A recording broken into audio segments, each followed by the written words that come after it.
പരിഷ്കാരത്തെ അനുകൂലിച്ചും പ്രതികൂലിച്ചും അഭിപ്രായങ്ങൾ ഉയരുകയാണ്. നേരത്തെ ലൈസൻസ് സ്വന്തമാക്കിയവർ ഭാഗ്യമാണ് എന്ന് പറയുമ്പോൾ ഇനിയും ലൈസൻസ് എടുക്കാനുള്ളവർ വലിയ ആശങ്കയിലാണ്. മെയ് മാസത്തിന് മുൻപ് തന്നെ എടുക്കാനായി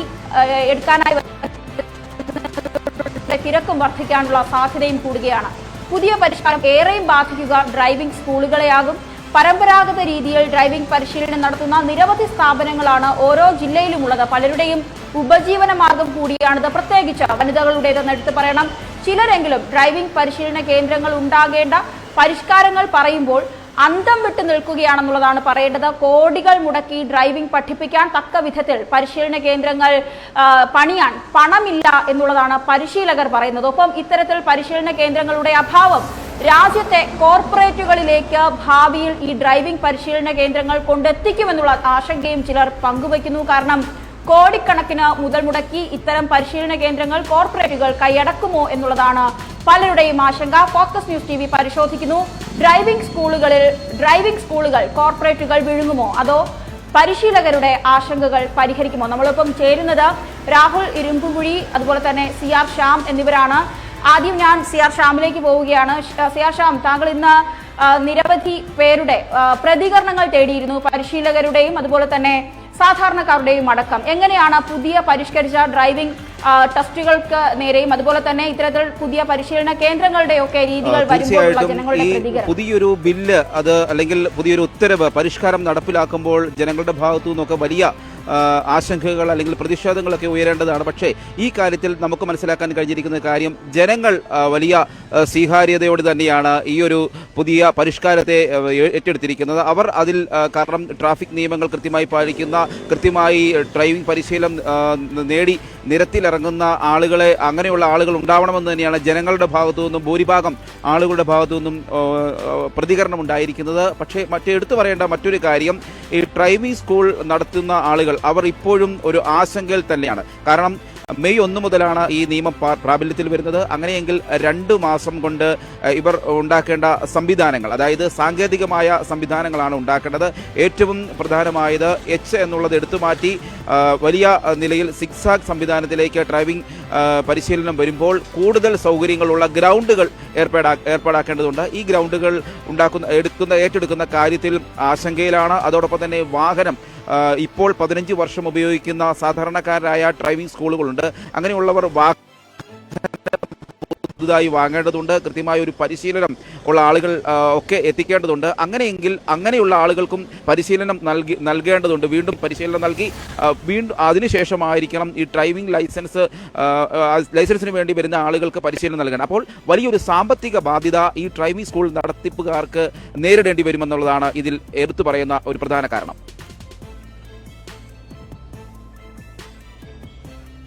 തീർച്ചയായും ഞാൻ രാഹുൽ ഇരുമ്പുകുഴിയിലേക്ക് പോവുകയാണ്. രാഹുൽ, വലിയ രീതിയിലുള്ള ഒരു പ്രതിഷേധം നമ്മുടെ ചാനലിലൂടെ തന്നെ പലരും പങ്കുവയ്ക്കുന്നു. സത്യത്തിൽ സ്ത്രീകൾ അടക്കമുള്ള ഇതുകൊണ്ട് ഉപജീവനം നടത്തുന്ന നിരവധി പേരുണ്ട്.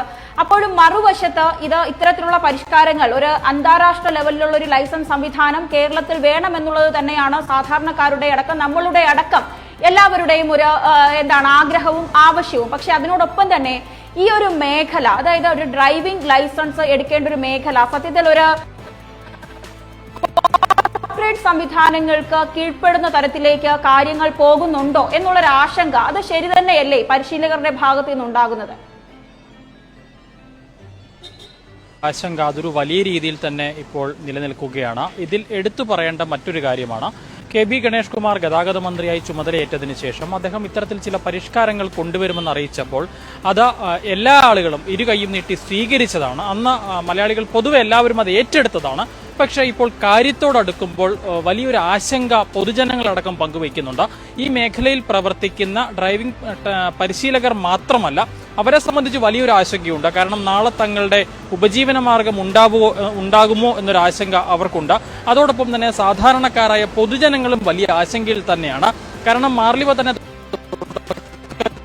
സൂചിപ്പിച്ചതുപോലെ ലൈസൻസ് എടുത്തവരൊക്കെ ഭാഗ്യവാന്മാർ. ഇനി എടുക്കാൻ പോകുന്നവരെ കുറിച്ച് ചിന്തിക്കുമ്പോൾ വലിയ ആശങ്കയാണ്.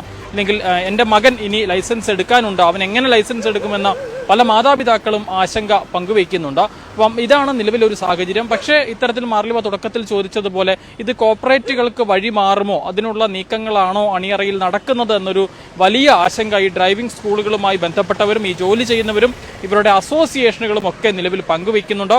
അതോടൊപ്പം തന്നെ കഴിഞ്ഞ ദിവസം ഇറക്കിയ സർക്കുലർ ഇത്തരത്തിൽ ഭേദഗതി വരുത്താൻ പോകുന്നു എന്ന് ചൂണ്ടിക്കാട്ടിക്കൊണ്ട് കഴിഞ്ഞ ദിവസം ട്രാൻസ്പോർട്ട് സെക്രട്ടറി ഇറക്കിയ സർക്കുലർ അത് നടപ്പിലാക്കില്ല എന്ന് നിലവിൽ ഇപ്പോൾ തന്നെ ഇവരുടെ സംഘടനകൾ അറിയിച്ചിട്ടുണ്ട് എന്നാണ് മനസ്സിലാക്കുന്നത്.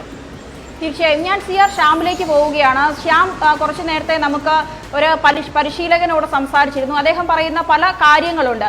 അതോടൊപ്പം തന്നെ ഇവരുടെ ആശങ്കകളൊക്കെ അവിടെ നിലനിൽക്കുമ്പോഴും എന്തുകൊണ്ടാണ് ഇത്തരത്തിലൊരു തീരുമാനമെടുക്കാൻ ഒരു വകുപ്പിനെ, മോട്ടോർ വാഹന വകുപ്പിനെ പ്രേരിപ്പിക്കുന്നത്? കാലാകാലങ്ങളായി നമ്മുടെ നാട്ടിൽ നടന്നുകൊണ്ടിരിക്കുന്ന വലിയ രീതിയിലുള്ള ആക്സിഡന്റ് കേസുകൾ, അതുപോലെ തന്നെ വേണ്ട രീതിയിലുള്ള പരിശീലനം ലഭിക്കാതെ പഠിച്ചിറങ്ങുന്ന ഒരു നിരവധി പേരുണ്ട്. പ്രത്യേകിച്ച് സിഗ്നൽ ലൈറ്റുകൾ പോലും അല്ലെങ്കിൽ അതിന്റെ സൈനുകൾ പോലും തിരിച്ചറിയാൻ കഴിയാത്തവർ പോലും ഇന്ന് ലൈസൻസ് കയ്യിൽ വെച്ചുകൊണ്ട് നടക്കുന്നു എന്നുള്ളത് ഒരു വസ്തുത തന്നെയാണ്. ഇത്തരത്തിലുള്ള ആശങ്കകൾ പരിഹരിക്കേണ്ട ഒരു സംവിധാനമാണ് ഈ കാര്യങ്ങളിലൊക്കെ എത്തുന്നത്. കോർപ്പറേറ്റുകൾ ഇത് കീഴടക്കുമെന്നുള്ള ഒരു ആശങ്ക പ്രകടിപ്പിക്കുമ്പോഴും ഈ പരിശീലന കേന്ദ്രങ്ങളിൽ നിന്ന് പഠിച്ചിറങ്ങുന്ന എല്ലാവർക്കും, അതായത് പഠിച്ചിറങ്ങുന്നവർക്ക് പൂർണ്ണമായും ഇത്തരത്തിൽ ഒരു പരിശീലനം ലഭിച്ചു എന്നുള്ളത് മനസ്സിലാക്കാൻ തക്ക വിധത്തിലുള്ള സംവിധാനങ്ങൾ ഒരുക്കണമെന്ന് മാത്രമല്ലേ ഇവർ ആവശ്യപ്പെടുന്നുള്ളൂ. ഇത്തരത്തിലുള്ള ഒരു കാര്യങ്ങളോട് പരിശീലകരുടെ പ്രതികരണം എന്താണ്? ഇങ്ങനെയുള്ള സംവിധാനങ്ങൾ നമ്മുടെ നാട്ടിൽ വേണ്ടതല്ലേ? വൻകിട കമ്പനികൾ ഇത്തരത്തിൽ ഡ്രൈവിംഗ് പരിശീലനത്തിലേക്ക് രംഗത്തിലേക്ക് ഇറങ്ങിയിട്ടുണ്ട്. അവർ പറയുന്നത് അവർ കൂടുതൽ സൗകര്യങ്ങൾ, അതായത് ഈ പഠന നിലവാരം അവർ മെച്ചപ്പെടുത്തുന്നുണ്ട്. കാരണം ഈ പുതിയ ഉത്തരവിൽ, പുതിയ പരിഷ്കാരത്തിൽ പറയുന്നത് പോലെ കയറ്റത്ത് നിർത്തിയുള്ള ഡ്രൈവിംഗ്, അത് പാർക്കിംഗ്, ഇത്തരത്തിലുള്ള പഠന നിലവാരം അവർ മെച്ചപ്പെടുത്തുന്നുണ്ട്. പക്ഷേ ഗ്രൗണ്ട് സംവിധാനം അവർ ഏർപ്പെടുത്തിയില്ല. അവർ വിചാരിച്ചാൽ ഗ്രൗണ്ട് സംവിധാനം അവർക്ക് ഉടൻ തന്നെ ഏർപ്പെടുത്താവുന്നതാണ്. മാത്രമല്ല ഈ വാഹനങ്ങളും, അതായത് 5 വർഷം വരെയാണ് പരിശീലനം നൽകുന്ന വാഹനങ്ങൾ ഉപയോഗിക്കുന്നുള്ളൂ. അങ്ങനെ 5 വർഷം പഴക്കമുള്ള വാഹനങ്ങൾ ഉപയോഗിച്ചാണ് നൽകുന്നതെന്നൊക്കെ പറയുന്നുണ്ട്. അപ്പോൾ അങ്ങനെ വരുമ്പോൾ ഈ ട്രാഫിക് ഈ വൻകിട ആളുകൾ അവർ അത് കൈയടക്കുന്ന ഒരു സാഹചര്യമാണ് നിലവിൽ വന്നിരിക്കുന്നത്. ഈ മാത്രമല്ല ഇത് ഏറ്റവും കൂടുതൽ ജനങ്ങൾക്ക് തന്നെയാണ് പ്രയോജനപ്പെടുന്നത്. കാരണം ട്രാഫിക് നിയമലംഘനങ്ങൾ, ആ നിയമലംഘനങ്ങളാണ് ഏറ്റവും കൂടുതൽ നിരവധി ആളുകളുടെ മരണം സംഭവിക്കുന്ന അപകടങ്ങൾക്ക് കാരണമാകുന്നത്.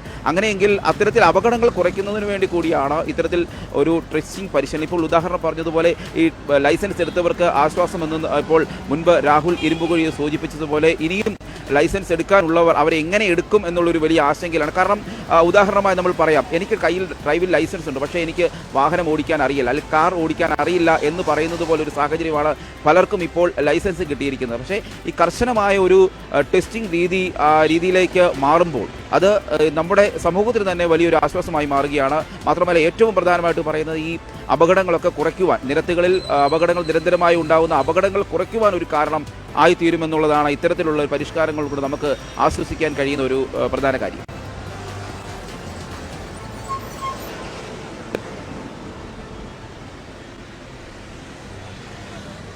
ഞാൻ രാഹുൽ ഇരുമ്പുടിയിലേക്ക് പോവുകയാണ്. രാഹുൽ, നമ്മുടെ നാട്ടിൽ, അതായത് കേരളത്തിൽ എത്രത്തോളം സ്ഥാപനങ്ങളാണ് സർക്കാർ വക, അതായത് നിരവധി സ്ഥാപനങ്ങൾ സ്വകാര്യ വ്യക്തികളുടെ ഗ്രൗണ്ടുകളും അതുപോലെ തന്നെ സർക്കാർ തന്നെ ഏർപ്പാടാക്കിയിട്ടുള്ള ഇത്തരത്തിലുള്ള പരിശീലന കേന്ദ്രങ്ങളുണ്ട്, പരിശീലനങ്ങൾക്ക് ഉപയോഗിക്കപ്പെടുന്ന ഗ്രൗണ്ടുകളുണ്ട്. അവിടെ ഇപ്പറഞ്ഞ കാര്യങ്ങളെല്ലാം, അതായത് ഒരു ആംഗുലർ പാർക്കിംഗ് അല്ലെങ്കിൽ ഒരു ഹില്ലിലോട്ട് പോകേണ്ട, മൂവ് ചെയ്യേണ്ട രീതിയിലുള്ള റോഡുകൾ, അതുപോലെ തന്നെ അത്തരത്തിൽ കയറ്റവും ഇറക്കവും ഉള്ളതും മറ്റ് എല്ലാ തരത്തിലുള്ള പരിശീലനം ലഭിക്കാൻ ആവശ്യമായ തരത്തിൽ സ്ട്രക്ചർ ചെയ്തിട്ടുള്ള ഗ്രൗണ്ടുകൾ സർക്കാർ തന്നെ നിർമ്മിച്ചവയുണ്ട്. കോടികൾ മുടക്കിയൊക്കെയാണ് പലയിടത്തും നിർമ്മിച്ചത്. ഇതിന്റെയൊക്കെ ഒരു പ്രവർത്തന രീതി എന്താണ്? നിലവിൽ അത് എന്തെങ്കിലും പ്രവർത്തിക്കുന്നുണ്ടോ? നമ്മളിപ്പോൾ മനസ്സിലാക്കുന്നതനുസരിച്ച് ഒരു കായംകുളത്ത് ഒരു ഇൻസ്റ്റിറ്റ്യൂഷനിൽ സ്വകാര്യ വ്യക്തിയുടേത് ഇത്തരത്തിൽ ഒക്കെ ഉള്ളതായി വാർത്തയിൽ ഇടം പിടിച്ചിരുന്നു. പക്ഷേ ഒരു സർക്കാർ സ്ഥാപനം നിലവിൽ മാതൃകയാക്കാൻ നമ്മുടെ ഇടയിൽ ഇപ്പോഴും പ്രവർത്തിക്കുന്ന ഒരു സർക്കാർ സ്ഥാപനം ഇത്തരത്തിലുണ്ടോ എന്നുള്ളൊരു ആശങ്കയില്ലേ? രാഹുലിന് എന്താണ് തോന്നുന്നത്? കോട്ടയത്ത് ഇത്തരത്തിൽ ഏതെങ്കിലും ഒക്കെ ഉണ്ടോ? തീർച്ചയായിട്ടും കോട്ടയത്ത് ഇത്തരത്തിൽ സർക്കാരിൻ്റെതായിട്ടുള്ള ഒരു പരിശീലന ഗ്രൗണ്ട് ഉണ്ട് എന്നാണ് മനസ്സിലാക്കുന്നത്. പക്ഷേ നിലവിൽ അത് പ്രവർത്തിക്കാത്ത ഒരു സാഹചര്യത്തിലാണുള്ളത്. കാട് കയറി കിടക്കുന്ന ഒരു അവസ്ഥയിലാണ് ആ ഗ്രൗണ്ട് ഉള്ളത് എന്നുള്ളതാണ് മനസ്സിലാക്കുന്നത്. എന്താണ് അതിനുള്ള കാരണം എന്നുള്ളത് വ്യക്തമായി അറിയില്ല, അതിനെക്കുറിച്ച് അന്വേഷിക്കേണ്ടിയിരിക്കുന്നു. പക്ഷേ നിലവിൽ ആ ഒരു ടെസ്റ്റിംഗ് ഗ്രൗണ്ട്, ആ ഒരു പരിശീലന ഗ്രൗണ്ട് ആകെ കാട് മൂടിയ, ഉപയോഗിക്കാൻ പറ്റാത്ത തരത്തിൽ അല്ലെങ്കിൽ ഉപയോഗശൂന്യമായി കിടക്കുന്ന ഒരു അവസ്ഥയിലാണ്. ഇത്തരത്തിൽ സർക്കാരിൻ്റെതായിട്ടുള്ള പരിശീലന കേന്ദ്രങ്ങൾ വളരെ വിരലിലെണ്ണാവുന്നത് മാത്രമേ നമ്മുടെ സംസ്ഥാനത്തുള്ളൂ എന്നുള്ളതാണ് എടുത്തു പറയേണ്ടത്. മാർലിവ തന്നെ മുമ്പ് സൂചിപ്പിച്ചതുപോലെ സ്വകാര്യ മേഖലയിൽ വളരെ നല്ല രീതിയിൽ ഇത്തരത്തിൽ പ്രവർത്തിക്കുന്ന ചില പരിശീലന കേന്ദ്രങ്ങളുണ്ട്. കായംകുളത്ത് അത്തരമൊരു പരിശീലന കേന്ദ്രമുണ്ട്. ഇന്ന് നമ്മൾ അവിടേക്ക് പോവുകയും ചെയ്തിരുന്നു. ഏതാണ്ട് ഒരു 1.5-2 ഏക്കറോളം സ്ഥലത്താണ് ആ ഒരു പരിശീലന കേന്ദ്രമുള്ളത്. അവിടെ എല്ലാ തരത്തിലുള്ള പരിശീലനം, അതായത് വണ്ടി കയറ്റത്ത് നിർത്തിക്കൊണ്ട് ഹാഫ് ക്ലച്ചിൽ നിർത്തിക്കൊണ്ട് മുന്നോട്ടെടുക്കാനുള്ള പരിശീലനം, അല്ലെങ്കിൽ നമ്മുടെ മന്ത്രി പറഞ്ഞതുപോലെ ബോക്സിനുള്ളിൽ പാർക്ക് ചെയ്യാനുള്ള പരിശീലനം, ഇതൊക്കെ മന്ത്രി ഇപ്പോഴാണ് പറഞ്ഞതെങ്കിൽ ഏതാണ്ട് 6.5 വർഷങ്ങൾക്ക് മുൻപ് തുടങ്ങിയ ഒരു സ്ഥാപനമാണത്. 6.5 വർഷം മുമ്പ് മുതൽ തന്നെ അതേ രീതിയിലുള്ള പരിശീലനമാണ് ആ സ്ഥാപനത്തിൽ നൽകുന്നതെന്നാണ് മനസ്സിലാക്കുന്നത്. അത്തരത്തിലുള്ള സ്ഥാപനങ്ങൾ സർക്കാരിന്റെ ഭാഗത്തു നിന്നും ഉണ്ടാകണമെന്നൊരു വലിയ ആവശ്യം ഇപ്പോൾ ജനങ്ങളുടെ ഭാഗത്തു നിന്ന് ഉണ്ടാകുന്നുണ്ട്. അതേസമയം തന്നെ എടുത്തു പറയേണ്ടത് ഉള്ള സ്ഥാപനങ്ങൾ പോലും കാട് കയറി കിടക്കുകയാണ് എന്നുള്ളതാണ് ഇവിടെ ചൂണ്ടിക്കാട്ടേണ്ടത്. അവിടെ അതാണ് ഞാൻ പറയുന്നത്. അതായത് CR ശ്യാം, ഇപ്പോൾ ഈ പറയുന്ന പരിശീലകരുടെയൊക്കെ ആശങ്ക, ഈ കോർപ്പറേറ്റുകൾ കൈയടക്കുമോ എന്നുള്ള വലിയൊരു ആശങ്ക, അത് പരിഹരിക്കാൻ നമ്മുടെ സർക്കാർ തന്നെയാണ് ഇത്തരത്തിലുള്ള സംവിധാനങ്ങൾ പ്രോത്സാഹിപ്പിക്കേണ്ടതെന്നാണ് ഞാൻ വിശ്വസിക്കുന്നത്. അതായത് ജില്ലകളിൽ ഓരോ ജില്ലാ അടിസ്ഥാനത്തിൽ അല്ലെങ്കിൽ ഓരോ പ്രാദേശിക തദ്ദേശീയ സ്ഥാപനങ്ങളുടെയൊക്കെ അടിസ്ഥാനത്തിൽ ഇത്തരത്തിലുള്ള പരിശീലന കേന്ദ്രങ്ങൾ ഇത്ര അക്കാഡമികൾക്ക് വന്ന് രജിസ്ട്രേഷൻ ഫീസ് നൽകി അവിടെ ഉപയോഗിക്കാൻ തക്ക വിധത്തിൽ അവർക്ക് അപ്പോൾ സ്വന്തമായി ഇത്തരത്തിൽ സ്വകാര്യമായ വലിയ ഏക്കർ കണക്കിന് സ്ഥലമോ അല്ലെങ്കിൽ കോടിക്കണക്കിന് രൂപ മുടക്കിയുള്ള ഇൻഫ്രാസ്ട്രക്ചറോ ഒന്നും തന്നെ ഉണ്ടാക്കേണ്ട, അത് സർക്കാർ ചെലവിൽ തന്നെ ചെയ്തു കൊടുത്ത് ആ പരിശീലന കേന്ദ്രങ്ങൾ ഉണ്ടാക്കി നൽകുക, അവിടെ പരിശീലിപ്പിക്കാൻ ആവശ്യത്തിന് രജിസ്ട്രേഷൻ ഫീസ് കൂടെ വച്ച് അത് പരിശീലകർക്കായി തുറന്നു കൊടുക്കുക എന്നുള്ളതല്ലേ ശരിയായ ഒരു ഇവരുടെയൊക്കെ ആശങ്ക പരിഹരിക്കാൻ തരത്തിലുള്ള ഒരു രീതിയിലേക്ക് വരുന്നത്?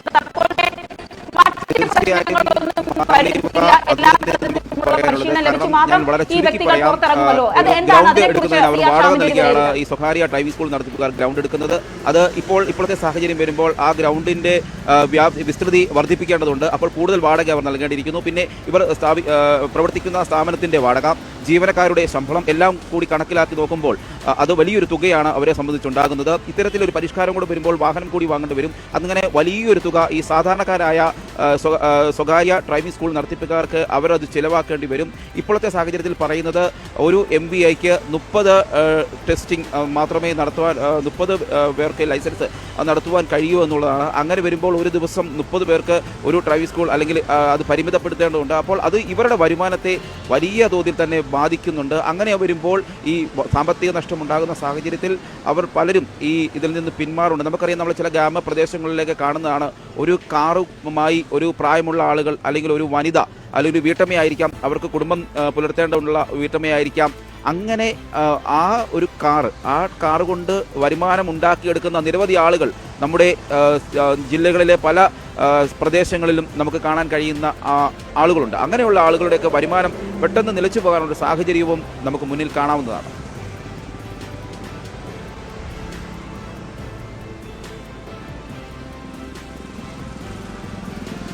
ഞാൻ ഒരു കാര്യം കൂടെ രാഹുൽ ഉരുമുകൂടിയിലേക്ക് അവസരമായി വരികയാണ്. രാഹുൽ, ഒരു കാര്യം കൂടെ എനിക്കൊരു സംശയം തോന്നിയതാണ്. അതായത് ഒരു സർക്കുലറിൽ ഒരു ചെറിയൊരു വാക്ക് കണ്ടത്, 15 വർഷം കഴിഞ്ഞ വാഹനങ്ങൾ ഒരിക്കലും നമുക്ക് ടെസ്റ്റിന് ഉപയോഗിക്കാൻ പാടില്ല എന്നുള്ളതാണ്. അത് എന്ത് ലോജിക് ആണെന്നുള്ളതാണ്. അതായത് 15 വർഷം കഴിഞ്ഞ വാഹനങ്ങൾ നമ്മൾ റീടെസ്റ്റ് നടത്തി അത് നിയമവിധേയമായി റോഡിൽ ഇറക്കാൻ കഴിയുന്ന വാഹനമാണ് എന്ന് നമ്മുടെ MPD അല്ലെങ്കിൽ RTO ആരെങ്കിലും അപ്രൂവ് ചെയ്യുന്ന ഒരു വാഹനത്തിന് മാത്രമേ നമ്മൾ റോഡിലോട്ട് ഇറക്കാൻ കഴിയുള്ളൂ. ആ വാഹനങ്ങൾ ഡ്രൈവിംഗ് ടെസ്റ്റിന് ഉപയോഗിക്കാൻ പാടില്ല എന്നുള്ളൊരു ഇത് കൊണ്ടുവരുമ്പോൾ അത് എത്രത്തോളം ലോജിക്കാണ്? തീർച്ചയായും ആ ചോദ്യം വളരെ പ്രസക്തമാണ്. കാരണം വളരെ ഒരു വിരോധാഭാസമാണ് ആ ഒരു ഉത്തരവെന്ന് പറയേണ്ടിയിരിക്കുന്നു. കാരണം ഇതേ ഉദ്യോഗസ്ഥർ തന്നെ നമ്മുടെ സംസ്ഥാന മോട്ടോർ വാഹന വകുപ്പിന്റെ ഇതേ വെഹിക്കിൾ ഇൻസ്പെക്ടർമാർ തന്നെ പരിശോധിച്ച ഈ വാഹനം ഫിറ്റാണ് എന്ന് കാട്ടിക്കൊണ്ട് സർട്ടിഫിക്കറ്റ് ഓഫ് ഫിറ്റ്നസ് നൽകുന്ന വാഹനമാണ് സാധാരണ ഡ്രൈവിംഗ് സ്കൂളുകളടക്കം ഇത്തരം പരിശീലനങ്ങൾക്ക്, ഇത്തരം ടെസ്റ്റുകൾക്ക് ഉപയോഗിക്കുന്നത്. ആ വാഹനങ്ങൾ ഉപയോഗിക്കാൻ പാടില്ല എന്നുള്ളതാണ് പുതിയ സർക്കുലറിൽ പറയുന്നത്. അതിന്റെ കാരണം എന്താണെന്ന് ചോദിച്ചാൽ അതിന്റെ ശരിക്കും വിചിത്രമാണ് എന്ന് മാത്രമാണ് നമുക്ക് പറയാൻ പറ്റൂ. അതിന്റെ ലോജിക്ക് എന്താണ് എന്നുള്ളത് കൃത്യമായും മാർലിവ ചോദിച്ചത് 100% ഒരു അർത്ഥവത്തായ ചോദ്യം തന്നെയാണ്. ഈ മോട്ടോർ വാഹന വകുപ്പ് തന്നെ ഫിറ്റ്നസ് നൽകുന്ന വാഹനമാണ്, പക്ഷേ ആ വാഹനം ടെസ്റ്റിന് ഉപയോഗിക്കാൻ പാടില്ല എന്നുള്ളതാണ് നിലവിൽ ഇറക്കിയിരിക്കുന്ന പുതിയ സർക്കുലറിൽ പറയുന്നത്. 15 വർഷത്തിനകത്ത് പഴക്കമുള്ള പുതിയ വാഹനങ്ങൾ മാത്രമേ ടെസ്റ്റിന് ഉപയോഗിക്കാവൂ എന്നുള്ളതാണ് പുതിയ സർക്കുലറിൽ പറയുന്നത്. അതിന്റെ ലോജിക്ക് എന്താണെന്നുള്ളത് എത്ര ആലോചിച്ചിട്ടും മനസ്സിലാകുന്നില്ല മാർലിവ. തീർച്ചയായും എന്തായാലും ഇത്തരത്തിലുള്ള സംവിധാനങ്ങൾ, അതായത് ഇന്റർനാഷണൽ ലെവലിൽ നമ്മുടെ ലൈസൻസുകൾ അംഗീകരിക്കപ്പെടുന്ന തരത്തിലേക്ക് സംവിധാനങ്ങളൊക്കെ ഉയരണം, വളരണം. ഇവിടെ എല്ലാ തരത്തിലുമുള്ള ഡെവലപ്മെന്റും നടക്കണം. എല്ലാ തരത്തിലുമുള്ള പിന്തുണ തന്നെയാണ്. നമുക്കും അത് ഏറ്റവും ആവശ്യവുമാണ്. കാരണം മരണനിരക്ക്, അപകടങ്ങൾ മൂലമുള്ള മരണനിരക്ക് കുറയണം. ഏറ്റവും നല്ല സുരക്ഷിതമായ ഒരു ഡ്രൈവിംഗ് സംസ്കാരം, ഒരു ഗതാഗത സംസ്കാരം നമുക്കുണ്ടാകണം. അതിന് എല്ലാവിധ ആശംസകളും ഇത്തരത്തിലുള്ള ഇതുമായൊക്കെ മുന്നോട്ട് പോകുന്ന എല്ലാ വകുപ്പിനും നൽകുകയാണ്, അല്ലെങ്കിൽ സർക്കാരിന് തന്നെ വലിയ രീതിയിൽ അഭിവാദ്യം നൽകുകയാണ്. പക്ഷെ അതോടൊപ്പം തന്നെ ചില ആശങ്കകൾ, അല്ലെങ്കിൽ അത്തരത്തിലുള്ള സംവിധാനങ്ങൾ സാധാരണക്കാരായ പാവപ്പെട്ട ഉപജീവനമായി വർഷങ്ങളായി തുടർന്നുകൊണ്ട് പോകുന്നവർക്ക് പഠിപ്പിക്കാൻ കഴിയുന്ന തരത്തിലുള്ള സംവിധാനങ്ങൾ സർക്കാർ തന്നെ ഒരുക്കി കൊടുക്കേണ്ട ഒരു ബാധ്യതയുണ്ട്. കാരണം ഇതിനു വേണ്ടി മാത്രം മാറ്റിവെക്കുന്ന ചില തുകകൾ കാടുകയറി നശിക്കുന്നു. ഈ നശിക്കുന്ന തുകകൾ ഉപയോഗിച്ച് ഇവർക്ക് പ്രാദേശിക അടിസ്ഥാനത്തിൽ തന്നെ ഓരോ ഡ്രൈവിംഗ് പരിശീലന കേന്ദ്രങ്ങൾ ഒരുക്കി കൊടുത്താൽ തീർച്ചയായും ഒരു ചെറിയൊരു നേരത്തെ പറഞ്ഞതുപോലെ ഗ്രൗണ്ടിനൊക്കെ കൊടുക്കുന്ന ചെറിയ ഒരു ഫീസ് കൊടുത്ത് ഇവർക്ക് ഇവിടെ ഉപയോഗിക്കാനും സാധാരണക്കാരായ മക്കൾക്ക് വന്ന് പഠിക്കാനും ഒക്കെ കഴിയുന്ന തരത്തിലുള്ള സംവിധാനം ഒരുക്കേണ്ട ഒരു ബാധ്യത കൂടി നമ്മുടെ സർക്കാരിനുണ്ട് എന്നുള്ളത് അവസാനമായി പറഞ്ഞു വെക്കുന്നു. എന്തായാലും ഇത്തരത്തിൽ ഒരു വാർത്ത വന്നതിനു ശേഷം പല കോണുകളിൽ നിന്ന് പലതരത്തിലുള്ള പ്രതികരണങ്ങൾ ഉയരുന്നുണ്ട്. പൊതുജനങ്ങളുടെ ഭാഗത്ത് നിന്ന് ഏറ്റവും സ്വീകാര്യമായിട്ടുള്ള ഒരു കാര്യം തന്നെയാണ്. അതോടൊപ്പം തന്നെ ഡ്രൈവിംഗ് പരിശീലകരും ഇത് എത്രത്തോളം സ്വീകരിക്കാമോ അത്രത്തോളം സ്വീകരിക്കുന്നുണ്ട്. പക്ഷേ ആശങ്കകൾ പരിഹരിക്കപ്പെടണം. അവർക്ക് തനതായ രീതിയിൽ അവരുടെ മാത്രം ചെറിയ ഒരു ഇൻവെസ്റ്റ്മെന്റിൽ തന്നെ പഠിപ്പിക്കാനുള്ള രീതിയിലുള്ള എല്ലാ സൗകര്യങ്ങളും ഒരുക്കി കൊടുക്കണം എന്നുള്ളതാണ് അവരുടെയും ആവശ്യം. എന്തായാലും നമ്മളോടൊപ്പം ചേർന്നത് രാഹുൽ രിംകുഴിയും അതുപോലെ CR ശ്യാമുമാണ്. നന്ദി, രണ്ടുപേർക്കും നന്ദി. എന്തായാലും ഇത് പൊതുജനങ്ങളുടെ കൂടെ ഒരു അഭിപ്രായം മാനിച്ചാണ് ഇത്തരത്തിൽ ഒരു ചർച്ച ഇന്ന് എടുത്തത്. നന്ദി.